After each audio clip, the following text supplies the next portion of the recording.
Starmer wants you to know that his government has summoned back Parliament, passed emergency legislation, all to save the last steel-making plant in the UK. That's the one in Scunthorpe. And even before the bill got royal assent, British officials were up in Scunthorpe in order to try and keep that furnace going.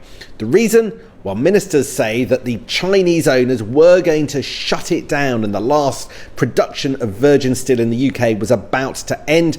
So they've taken powers to be able to tell the workers what to do, guarantee their wages and try and keep that furnace going and British steel still being made. It was noticeable in that emergency debate that ministers didn't promise a long-term future for British virgin steel. It's also significant that there was the first big criticism of a Chinese entity from any government minister that I've seen since the government came to power last summer. And I think what that does is it tells you that this story isn't just about what's going on in Lincoln, but it's also about Britain's place in the world, its resilience.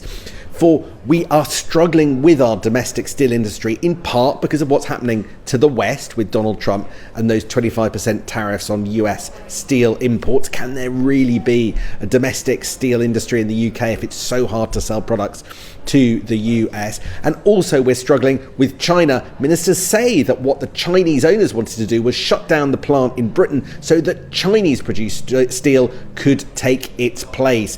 It appears that we fended that off for now. It appears that ministers have stood up to the Chinese for now. But is the reality of the economics of the future going to mean that Chinese steel is going to become ever more important?